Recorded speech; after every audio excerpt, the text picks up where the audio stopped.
Assalamualaikum warahmatullahi wabarakatuh. Perkenalkan, nama saya Dito Syakbantio dengan nomor induk mahasiswa 200874201076.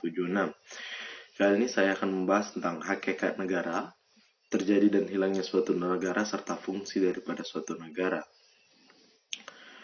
Baik, yang pertama tentang hakikat negara. Teori sifat hakikat negara dibagi menjadi dua sisi. Yang pertama, sisi sosiologis, yakni mengatakan bahwa negara sebagai bagian atau anggota dari masyarakat atau zon politikon. Pendapat ini dikemukakan oleh Aristoteles, Plato, dan Socrates.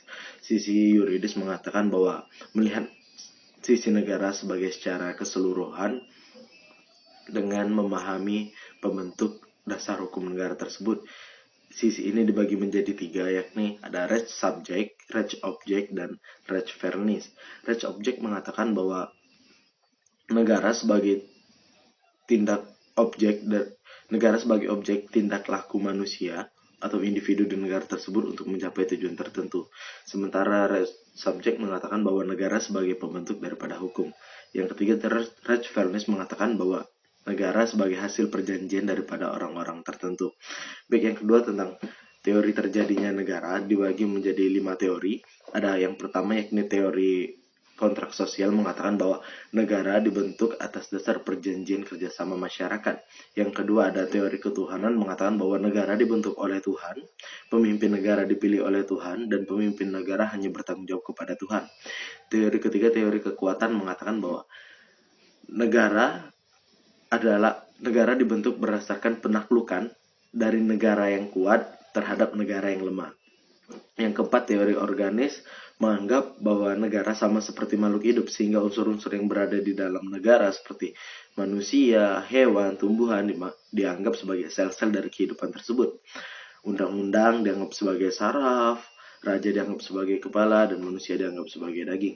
Teori terakhir, ini teori historis mengatakan bahwa lembaga sosial tidak sengaja dibuat, melainkan berevolusi disesuaikan dengan kebutuhan yang berkembang. Baik, yang ketiga ialah tentang terjadinya negara. Terjadinya negara mengalami dua fase. Yang pertama fase primer dan fase sekunder. Fase primer mengatakan bahwa terjadinya suatu negara tidak ada hubungannya dengan negara yang ada di sebelumnya. Sementara teori sekunder mengatakan bahwa terjadinya negara berhubungan dengan negara yang ada sebelumnya. Misalnya adanya rekening atau pengakuan. Baik, teori primer dibagi menjadi tiga fase. Pertama ada fase Genostap, yang kedua ada fase Reich, yang ketiga ada fase Start.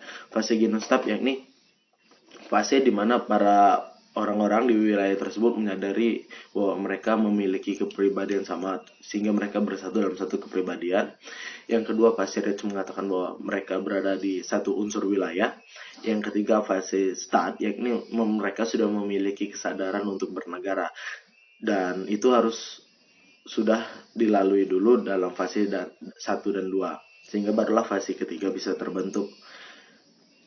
Baik, yang sementara kalau di terbentuknya negara sekunder ada fase pertama rekening, pengakuan dari negara lain. Ada rekening secara de facto, artinya negara ini sudah diakui oleh negara lain tapi hanya masih bersifat sementara dan belum pasti, masih diselidiki lebih lanjut. Yang kedua ada fase de jure atau yuridis, negara ini sudah diakuin batas-batas wilayahnya serta secara hukum atau yuridis.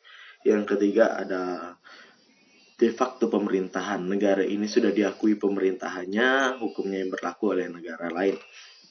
Baik, materi selanjutnya ialah hilangnya negara. Hilangnya negara ini disebabkan oleh dua faktor umumnya, yakni pertama ada faktor alam. Faktor alam contohnya suatu pulau, negara kecil biasanya terjadi ini, suatu pulau yang diterjang oleh air laut sehingga tenggelam dan hilang.